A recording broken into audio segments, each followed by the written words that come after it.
News eighteen বাংলার সমস্ত দর্শককে দীপাবলির শুভেচ্ছা। বাংলা জুড়ে আজ কালী বন্দনা। কলকাতা থেকে জেলা আজ দীপান্বিতার পুজোয় তৈরি বাংলা। জমজমাট বারোয়ারি মণ্ডপ থেকে মঠ মন্দির, সতীপীঠ শক্তিপীঠে ভক্তির আরাধনা। আমরা সকাল থেকেই বিভিন্ন জায়গার ছবি আপনাদের দেখাচ্ছি। আর এখন দেখুন লেক কালীবাড়ির ছবি। লেক কালীবাড়িতে পুজোর প্রস্তুতি দেখুন, শাড়ি গয়না ফুলে সেজেছে প্রতিমা। সকালে মঙ্গল আরতি, দুপুরে ঘট স্থাপনের পর শুরু বিশেষ পুজো। করুণাময়ী হিসাবে এখানে মা পূজিতা হন। সকাল থেকেই ভক্তর সমাগম। 1949 সালে তন্ত্র সাধক হরিপদ চক্রবর্তী স্বপ্নাদেশ পেয়ে তৈরি করেন দক্ষিণ কলকাতার এই কালী মন্দির। আমাদের সঙ্গে সেখান থেকে এই মুহূর্তে সরাসরি রয়েছেন প্রতিনিধি সুস্মিতা। সুস্মিতা, আজ এই কালী মন্দিরে এই মুহূর্তে ঠিক কিরকম আবহ তোমার নজরে আসছে?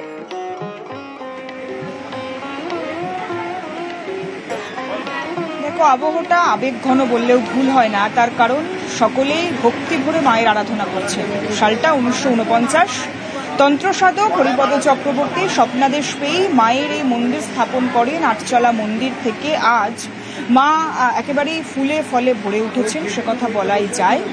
মায়ের এই মুহূর্তে পোশাক পরিবর্তন চলছে, যদিও আজ গোটা দিন জুড়ে একাধিক আচার মেনে পুজো হবে। ষোড়শ আচার মেনে দিনে 3 বারের পুজো, সেই একেবারে মহাপুজো যেটাকে আমরা বলছি, সেই মহাপুজো সন্ধ্যে 7টা নাগাদ শুরু হবে, ভোর 4টে পর্যন্ত চলবে সেই পুজো। এর মাঝেই ফল বলি থেকে আরম্ভ করে বিভিন্ন আচার রয়েছে মায়ের। তার সঙ্গে অবশ্যই মায়ের আজ একেবারেই নিয়ম রীতি মেনে ভোগের ব্যবস্থাও রয়েছে।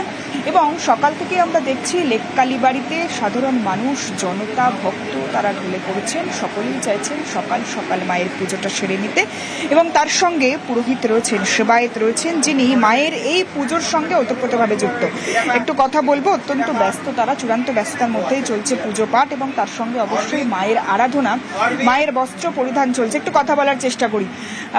মায়ের বিশেষ পুজো আজ, মহাপুজো কখন শুরু হচ্ছে, তার কি কি আচার রয়েছে? আমাদের এখানে লেকের বাড়িতে গুরুদেব যখন মাকে প্রতিষ্ঠা করেন তখন থেকে তন্ত্রাচারে পুজো হয় এবং তান্ত্রিক মঠেই পুজো হয় এবং সন্ধ্যে 7:30 নাগাদ আমাদের মায়ের পুজো আজকে শুরু হয়ে যাবে। তারপরে সমস্ত রকম পুজো হয়ে যাবার পর তারপরে বলিদান আছে, আমাদের ফল বলি দেওয়া হয়। আর তারপরে মায়ের আরতি, এরপর ভোগ নিবেদন করে তারপরে অঞ্জলি হবে।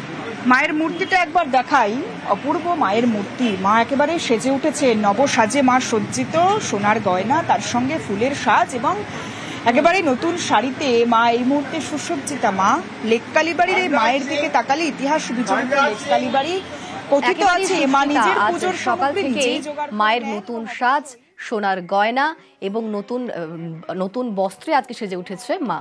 আর সেই মায়ের রূপ দেখতে আজকে প্রচুর দূর দূর থেকে অনেকেই এসেছেন। ধন্যবাদ সুস্মিতা। আমরা এবার চলে যাই একটু বীরভূমের দিকে। আর বীরভূম বললেই কালী পুজোর দিন অবশ্যই মনে আসে কঙ্কালীতলার কথা। বীরভূমের সতীপীঠ কঙ্কালীতলা। সকাল থেকে সেই কঙ্কালীতলা মন্দিরে ভক্তদের ভিড়।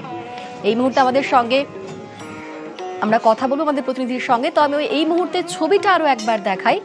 লম্বা লাইন রয়েছে, সকাল থেকেই প্রচুর দূর দূর থেকে প্রচুর মানুষ এসেছেন। বীরভূমের এই সতীপীঠ কঙ্কালীতলা আজ দীপান্বিত অমাবস্যায় কালী পুজোর দিন, এই বিশেষ দিনে আজ প্রচুর মানুষ সেখানে ভিড় করবেন, এই ছবিটাই তো স্বাভাবিক। শুধু আজ বললে ভুল হবে, গতকাল থেকেই সেখানে ভিড় জমেছে।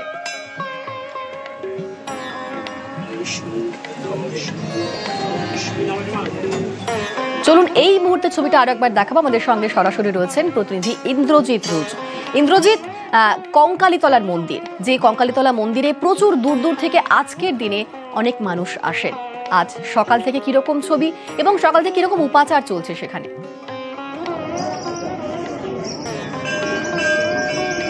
দেখো, একদমই যেটা বলে রাখবো, অন্যান্য আর 5টা দিনের থেকে কিন্তু ভিড় অত্যন্ত বেশি রয়েছে কঙ্কালীতলা মন্দিরে।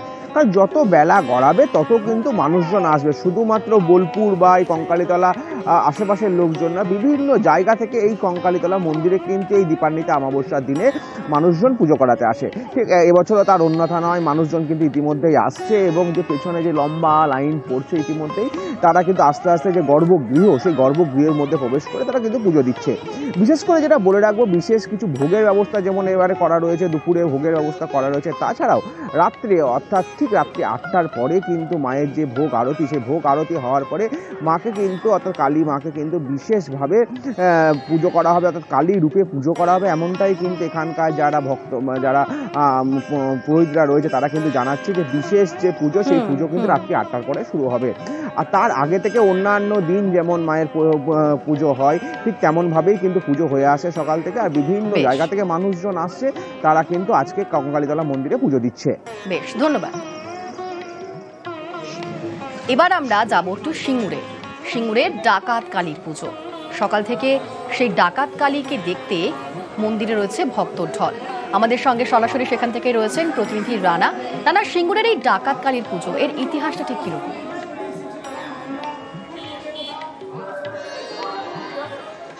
হ্যাঁ দেখো, মানে প্রায় 500 থেকে 550 বছরের পুরনো এই তোমার ডাকাত কালী মন্দির, যেখানে ইতিহাসে যে বলে যে জয়রামবাটি থেকে মা শারদা অসুস্থ রামকৃষ্ণকে দক্ষিণেশ্বরে দেখতে যাওয়ার সময় এই ডাকাত কালী মন্দিরের কাছে তিনি একটি গাছতলায় বিশ্রাম নিচ্ছিলেন। তখন এই এলাকায় সরস্বতী নদীর ধারে গগন ডাকাত ও রঘু ডাকাত, এরা দুজন কিন্তু ডাকাতি করতো তোমার এই এলাকা জুড়ে। তখন তারা ওই মা শারদার একটা হাতে রাখা ছিল পুডলি, তারা সেটাকে ডাকাতির উদ্দেশ্যে যখন তার পথ আগলে দাঁড়ায়, তখন তাকে তারা তখন ডাকাতরা দেখতে পায় যে মা শারদার পিছনে এই ডাকাত কালীর যে রক্তাক্ত চক্ষু, সেই রক্তাক্ত চক্ষু মায়ের একটা অভয় মূর্তি। তারপরেই কিন্তু তারা তখন ভুল বুঝতে পেরে, তখন তো এরম তো মন্দির ছিল না, একটা ডাকাতদের একটা কুড়েঘর আস্তানা ছিল, সেখানে তারা মা শারদাকে নিয়ে যায়। সেই দিন রাত্রে তারা তাদের কাছেই রেখে দেয়। সেই শুধু তাই না, রাতে খাবার জন্য মাকে দেওয়া হয়েছিল চাল কড়াই ভাজা। সেই থেকে কিন্তু এই ডাকাতকালী মন্দিরে চাল কড়াই ভাজা হচ্ছে প্রধান নৈবেদ্য। তার পাশাপাশি অন্যান্য নৈবেদ্য দেওয়া হয়। 4 প্রহরে 4 বার পুজো হয়। তুমি দেখতেই পাচ্ছ সকাল থেকে কিন্তু ভক্তদের ঢল তোমার নামতে শুরু করেছে। যত বেলা গড়াবে তত কিন্তু আরও মানুষ আসবে, ভক্তরা তারা এসে এই মন্দিরে মায়ের কাছে পুজো দেবে। যেহেতু বৈদ্যবাড়ি তারকেশ্বর রোডের একদম ঠিক পাশেই এই মন্দির, ডাকাতকালী মন্দির, অতএব খুব জাগ্রত মন্দির। ফলে যেমন শ্রাবণ মাসে জলযাত্রীরা যেমন জল নেবার সময় এই ডাকাতকালী মন্দিরে কিন্তু শিবের মাথায় জল দিয়ে যায়, মাকে পুজো করে যায়। ফলে একটা যেমন বহুল প্রচলিত তোমার রয়েছে ডাকাতকালী মন্দির, সেই জন্য সকাল থেকে কিন্তু ভিড় উপচে পড়েছে, ভক্তরা পুজো দেওয়া শুরু করেছে। রাত যত গড়াবে ততই কিন্তু আলো ঝলমলে সেজে উঠবে। রাত যত বাড়বে ততই আলোর উৎসব মেতে উঠবে প্রত্যেকেই, এবং প্রত্যেক দর্শনার্থী সেখানে এসেছেন আজকে ডাকাতকালীর দর্শন করতে। আর চলুন এবার নজর রাখি একটু আসানসোলের দিকে। আসানসোলে কল্যাণেশ্বরী মন্দির। কালী পুজোর রাতে কাশীপুর রাজবাড়ি থেকে নৈবেদ্য আসে কল্যাণেশ্বরীতে। আর এই মন্দিরে কিন্তু মূর্তি পুজো হয় না, মন্দিরে রয়েছে শ্যামারূপার রত্নখচিত মূর্তি।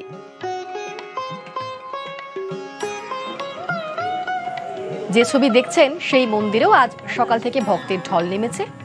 রাত যত বাড়বে তত আরো ভক্তর ঢল বাড়বে। আমাদের সঙ্গে এই মুহূর্তে সরাসরি রয়েছেন প্রতিনিধি দীপক। দীপক, এই মন্দির ঘিরে তো অনেক ইতিহাস রয়েছে, আর সেই ইতিহাসের সাক্ষী থাকতে আজকে সেখানে মাকে দেখতে ঠিক কিরকম ভিড় নেমেছে এই মুহূর্তে?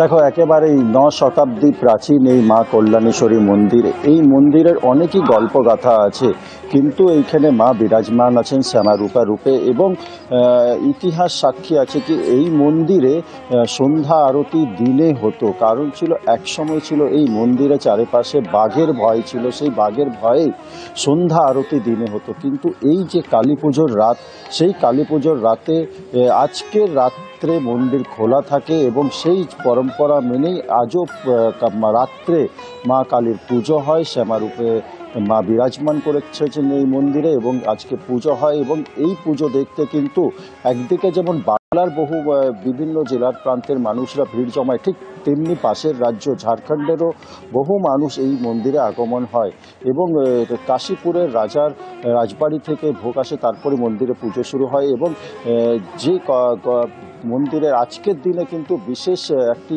কামনা করে পরে মায়ের কাছে আসেন দর্শনার্থীরা, কি আজকের দিনে মায়ের কাছে কামনা করলে সেই কামনা পূর্ণ হবে, সেই আশাতেই আজও কিন্তু সেই পরম্পরা চলে আসছে। একেবারে ধন্যবাদ তোমায়।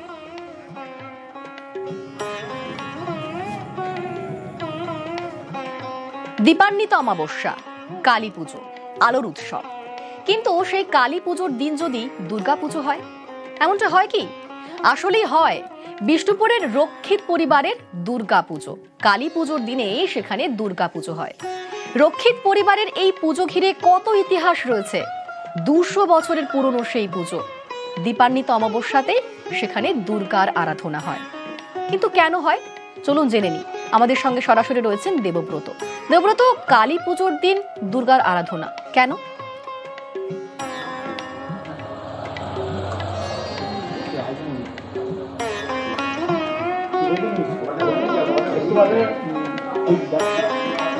আমরা কথা বলবো দেবব্রতর সঙ্গে, তবে ছবিটা একবার দেখাই।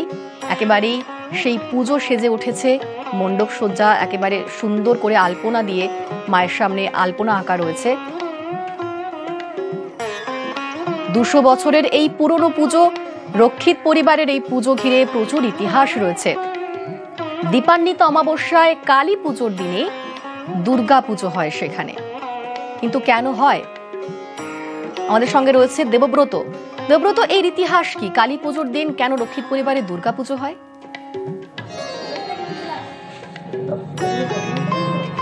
একদমই, দেখো, এই রক্ষিত পরিবার সূত্রে যেমনটাই জানতে পারা যাচ্ছে, কালীমা স্বয়ং স্বপ্নাদেশ দিয়েছিলেন এই রক্ষিত পরিবারের কোনো এক বংশপুরুষকে, কারণ তসরের ব্যবসা ছিল, তসরের গুটির ব্যবসা ছিল। পুরুলিয়ার এক জঙ্গলে তসরের গুটি সংগ্রহ করছিল, সেখানে ক্লান্ত হয়ে ঘুমিয়ে যায়। তারপরেই কালীমা স্বপ্নাদেশ দেন যে এই কালী পুজোর দিনে মায়ের প্রতিমা প্রতিষ্ঠা করে পুজো করতে হবে। মহিষাসুর মর্দিনী বা একেবারেই সিংহবাহিনী নয়, এখানে শিব দুর্গা একেবারে সপরিবারে মা বিরাজ করবেন এবং সেভাবেই পূজিত হবেন।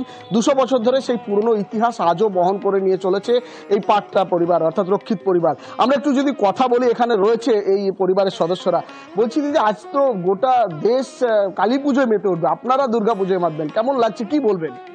এটা তো আমাদের সারা বছরের একটা অপেক্ষা যে কালী পুজোর সময় আমরা এই মাকে মেয়ে হিসেবে পাই। তো সবাই দুর্গাপুজোর সময় বাপের বাড়ি যায়, আনন্দ করে। তো আমরা দুর্গাপুজোতে অত আনন্দ আমাদের সেরকম কিছু থাকে না, কিন্তু আমরা এই কালী পুজোতে বাপের বাড়ি আসি, সবাই মিলে খুব হই হুল্লোড় করি, মজা করি এবং দুর্গাপুজো করি। হ্যাঁ, দুর্গাপুজো করি। আর আরো কয়েকজনের সঙ্গে কথা বলি। বলছি দিদি ভাই, যে আজকে দুর্গাপুজো হবে কিছুক্ষণ পরে, কেমন লাগছে? কেমন লাগছে এবার আমি ভালো লাগছে, কিন্তু আমরা তো বাইরের, আমরা এর বেশি আর বলতে পারবো না। আচ্ছা, আপনি এই দুর্গাপুজো দেখতে এসেছেন? হ্যাঁ, দুর্গাপুজোই দেখতে এসেছি। একেবারে অভিনব পুজোর সাক্ষী থাকে কিন্তু এই রক্ষিত পরিবার, সমগ্র বিষ্ণুপুরবাসী। আমি আরো কয়েকজনের সঙ্গে কথা বলি। এই কচিকাচারা রয়েছে, বলছি আজকে কি পুজো হচ্ছে তোমাদের এখানে? কালী পুজো। কালী পুজো না দুর্গা পুজো? দুটোই। তোমার রক্ষিত পরিবারে কি হচ্ছে? দুর্গাপুজো। আচ্ছা, দুর্গাপুজো দেখবে একেবারে। বলছি দিদি, এই দুর্গাপুজো, কালী পুজোর দিনে দুর্গাপুজো, কতটা অপেক্ষা থাকতো, কিভাবে পুজো করে? ভীষণ ভালো লাগে আমাদের। আজকে অমাবস্যার দিনে রাত্রেবেলাতে পুজো হবে, কালী পুজোর দিনে দুর্গা পুজো হবে। আচ্ছা, মাকে নিজেরাই সেবা করেন? মাকে নিজেরাই আমরা সব সেবা করি মাকে। আমাদের রাতের দিকে হবে সব আয়োজন, হবে সব ফল কাশি একেবারে। আজকের এই কালী পুজোর দিনে দুর্গা পূজায় মেতে রয়েছে রক্ষিত পরিবার। আমরা সেই ছবি দেখালাম দর্শকদের।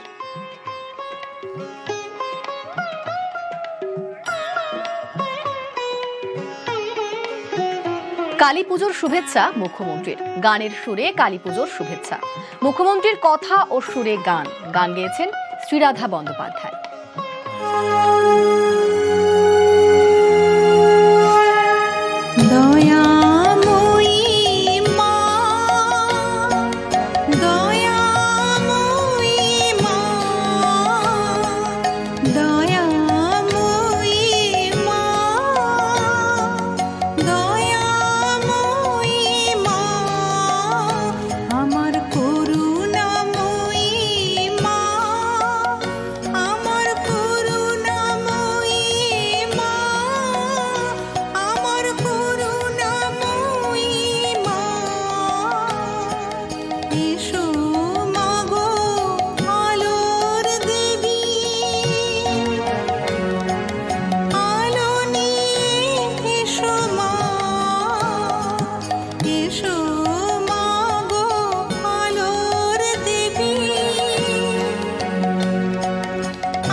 একাধিক আঘাতের চিহ্ন মিলেছে। দাদু দিদার কাছে ছিল শিশুকন্যা, ইতিমধ্যে আটক করা হয়েছে তাদের। আমাদের সঙ্গে রয়েছেন প্রতিনিধি অর্পণ। অর্পণ, এখনো পর্যন্ত পুলিশ কি বলছে? শিশুকন্যার দেহে তো একাধিক আঘাতের চিহ্ন, কিভাবে মৃত্যু হয়ে থাকতে পারে? দেখো, গতকাল হাসপাতালে শিশুর যখন দেহ নিয়ে যাওয়া হয় সেখানে যারা চিকিৎসক তাদের কিন্তু একাধিক প্রশ্ন। শিশুর গায়ের যে আঘাতের চিহ্ন সেটা দেখেই তারা পুলিশকে ইনফর্ম করে এবং তখনই তার দাদু এবং দিদাকে আটক করা হয়। কোদালিয়ার কদমতলার এই ঘটনায় রীতিমতো এলাকায় চাঞ্চল্য ছড়ায়, কারণ এই প্রত্যুষা সকলের প্রিয় ছিল এবং সে বিকেল পর্যন্ত এলাকায় সবার সঙ্গে খেলেছে এবং সেখানে কথাবার্তা বলেছে। সন্ধ্যেবেলা হঠাৎই তাদের বাড়ির চিৎকারে প্রতিবেশীরা ছুটে এসে দেখেন যে রক্তাক্ত অবস্থায় সে পড়ে রয়েছে। এর পিছনে কি কারণ? দুর্ঘটনা হলে তাহলে তার শরীরে এত আঘাতের চিহ্ন থাকবে কেন? সেটাই কিন্তু এখন মারা হয়েছে, তাকে কি কেউ মেরেছিল এমন কোনো প্রাথমিকভাবে পুলিশ যেটা মনে করছে তার শরীরের আঘাত দেখে তাকে খুন করা হতে পারে, কারণ আজই তার দেহ ময়নাতদন্তের জন্য যাবে। ময়নাতদন্তের পর তার মৃত্যুর কারণ জানা যাবে এবং সেই মৃত্যুর কারণ জানার পরেই যে কিভাবে তার মৃত্যু সেটা কিন্তু স্পষ্ট জানা যাবে চিকিৎসকদের কাছ থেকে। তারপরেই পরবর্তী সিদ্ধান্ত। প্রাথমিকভাবে পুলিশ অস্বাভাবিক মৃত্যুর মামলা রুজু করে তদন্ত শুরু করেছে। খতিয়ে দেখছে পুলিশ। ধন্যবাদ। নজর রাখবো সল্টলেকের দিকে। সল্টলেকে আক্রান্ত প্রাক্তন তৃণমূল কাউন্সিলরকে গুলি করে খুনের চেষ্টা। আমাদের সঙ্গে রয়েছেন প্রতিনিধি অনুপ চক্রবর্তী। অনুপ, ঠিক কি ঘটনা ঘটেছে? বিধানসভা পরিবার 38 নম্বর ওয়ার্ড সল্টলেক দত্তাবাদ এলাকা, এখানেই মূলত ওয়ার্ড অফিসে তিনি আজকে সকালে ঢুকছিলেন সকাল 7টা নাগাদ। সেই সময় লক্ষ্য করা যায় যে তিনি যখন তালা খুলছিলেন সেই সময় পিছন থেকে একজন দুষ্কৃতী তাকে লক্ষ্য করে গুলি চালানোর চেষ্টা করে এবং যখন গুলি করার চেষ্টা হয় তিনি যখন ধরে ফেলে তার সঙ্গে ধস্তাধস্তি হয়, বন্দুকের ভাগ দিয়ে কিন্তু মাথায় মারে, মাথা তারা ফাটিয়ে দেয়। এই যে গোটা ঘটনা, সেই ঘটনা ইতিমধ্যেই পুলিশের পক্ষ থেকে গোটা ঘটনা খতিয়ে দেখা হচ্ছে। বিধাননগর দক্ষিণ থানার পুলিশ বিষয়টি খতিয়ে দেখছে, কিন্তু সকালবেলা বলা হচ্ছে তিনি যখন ওয়ার্ড অফিসে আসছিলেন সেই সময় কিন্তু তাকে লক্ষ্য করে এই দুষ্কৃতী গুলি করার চেষ্টা করে। মুখে মাস্ক দেওয়া ছিল।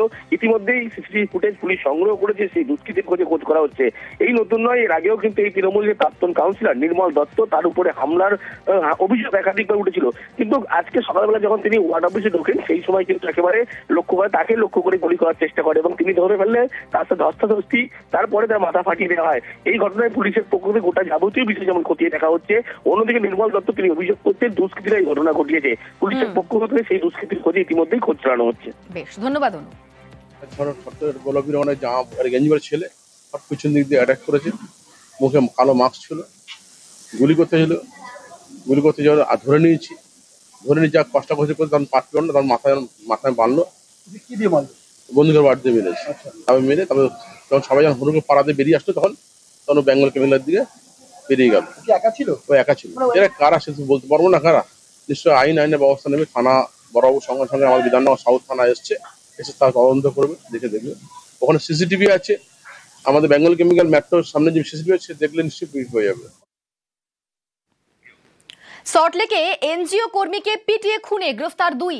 ভিআইপি বাজারের বাসিন্দাকে পিটিয়ে খুন। 11 অক্টোবর সল্টলেকের সেক্টর 3 মারধর। শনিবার হাসপাতালে মৃত্যু পশুপ্রেমীর। এনজিও থেকে পথকুকুরদের খাবার নিতে গেলে মার এনজিও মালিকের প্রাক্তন চালক সহ 4 জনের। নিহতের ছেলের অভিযোগে গ্রেফতার 2। চাকরি যাওয়ার আক্রোশে হামলা বলে অভিযোগ। দলবল নিয়ে হামলা এনজিও মালিকের প্রাক্তন চালকের। ধৃত গাড়ির চালককে জেরার পর অনুমান পুলিশের। এনজিও মালিকের ভূমিকা নিয়েও সন্দেহ ছেলের। ঘটনায় যোগ অস্বীকার এনজিও মালিকের। আমার বাবা কুকুরকে খাবার দাবার কাজ করতো, এবার একটা এনজিওতে ম্যাডাম আছে, ম্যাডামের থ্রুতে কাজ করতো বাবা। ম্যাডামের কাছে কাজ করতো, ওখানে ম্যাডামের কাছে খাবার নিতে গেছিলো। খাবার নিতে গিয়ে ম্যাডামের বাড়িতে সল্টলেক সেক্টর 3 খাবার নিতে গিয়ে বাবাকে ম্যাডামের ড্রাইভার 3-4 জন মিলে অটোতে বসেছিল।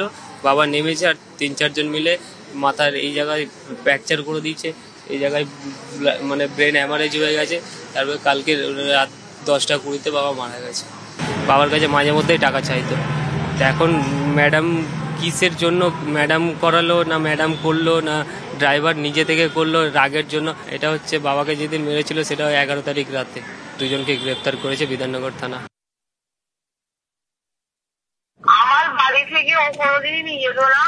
সেদিন আমার বাড়ি থেকে সবসময় আমার অন্য লোকেরা আছে, অটোরা আছে, সবাই তো আমার কাছে রিকোয়েস্ট করেছিল যে যদি কোনো কাজ থাকে কিছু কাজ করতে বলে, তার মধ্যেও কুকুরদের ভালোবাসতে বলে আমি বললাম তাহলে ও আমাকে বললো আর কিছু পয়সা যদি মাইনে দেওয়া হয়। আমি বললাম ঠিক আছে কুকুরকে আপনি খাইয়ে দেন, যখন আমি পারবো না সেদিনকে শুধু খাওয়াবে। আব্দুল কবিরকে আপনি চেনেন? আব্দুল কবির আপনি কি এত প্রশ্ন করছেন? বলছি আব্দুল কবিরকে আপনি চেনেন? আপনাকে এত কোয়েশ্চেন করবো? আব্দুল কবিরকে চিনতেন তো আপনার ড্রাইভার? কি আপনি ভুলভাল ইনফরমেশন বলছেন, বারবার একই কথা বলে আসেন আপনার কাছে নিয়ে যেত, কে বলেছে এই কথাটা আপনাকে? ওনার ছেলে অভিযোগ করেছেন যে আপনার কাছ থেকে খাবার নিয়ে যেত।